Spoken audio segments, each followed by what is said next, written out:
This is Counterpoint, and I'm your host, Tanya Granick-Allen. We're back with our current events panel with lots of commentary on the latest headlines. We'll cover the train wreck of a presser from the Oval Office with President Trump and Ukrainian President Zelensky, and what that means for the war in Ukraine. We'll dive into the decision by Amazon to get out of Quebec, which seems it's all done to avoid their employees unionizing. We will dissect a recent defamation suit decision against an Ontario blogger who called drag queen performers groomers.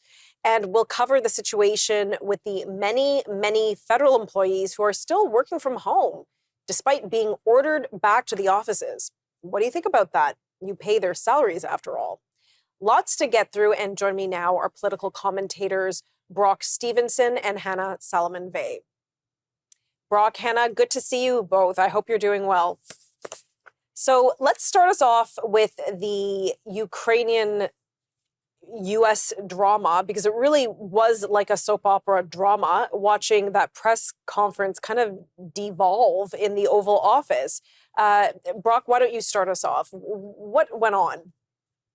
So it's not so much a soap opera as appropriately a reality TV drama. Occasionally you'll get a hot mic at an international meeting where one leader comments on the other leader, but Donald Trump and JD Vance brought the cameras in for their meeting with Ukrainian President Zelensky and gave him a tongue lashing for 40 minutes and tried to put him in his place.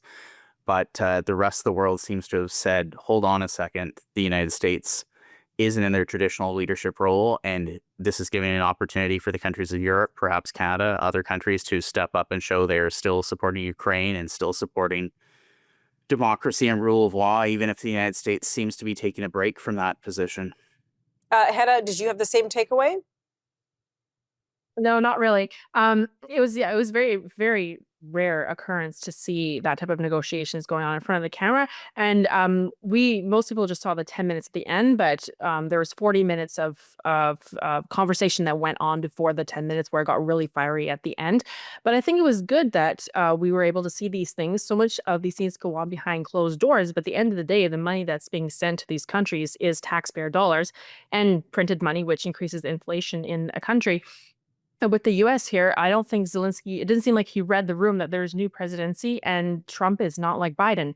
Biden has given the Biden administration and the Democrats have given close to $200 billion to Ukraine, and now Trump wants something in return. And Zelensky came to talk about this deal with Trump, which was to get some minerals and have a mutual relationship between the U.S.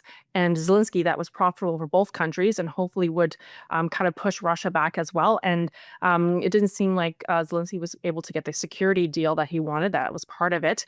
And then Zelensky was not willing to give up, to give mineral rights to the U.S.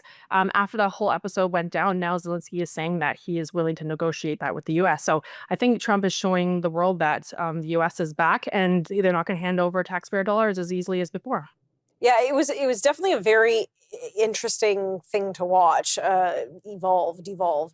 I do appreciate that a lot of Americans were questioning why they're funding these wars overseas, in particular this one. And, anybody with an understanding of geopolitics understands the importance of Ukraine's geography, where it is a proximity to Russia, and what to do with that potential threat.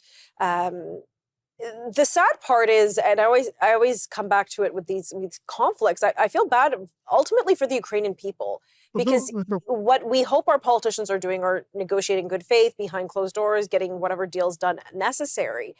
But to see this, I mean, if you're a Ukrainian peasant in rural Ukraine, you're probably looking at this saying, there's no hope for us now, because, if the U.S. was funding and they want something back, and that's how this meeting ended up becoming, then clearly there's some issue. So is Ukraine going to come cap in hand again, Brock? Do you see this kind of sorting itself out? They're making allies in Europe stronger, more louder allies with the UK, France? 3 years in, I think you're seeing Europe realizing that they may have to take a lead in their backyard. Part of this problem is the NATO issue with NATO's continued expansion towards the Russian border, and this is why Vladimir Putin's been so aggressive on Ukraine. Is not just for access to Ukraine's resources, access to part of what he considers the former Soviet Union is still part of Russia, but I think that's sort of a challenge you're seeing. You've got conflicting issues of NATO, Russian expansionism, U.S. nationalism and isolationism, perhaps, where you're seeing the U.S. playing itself first for the first time since the Second World War. And I think that's sort of the challenge as the rest of the world is trying to figure out how to react. Because in the first Trump presidency, you saw Trump throw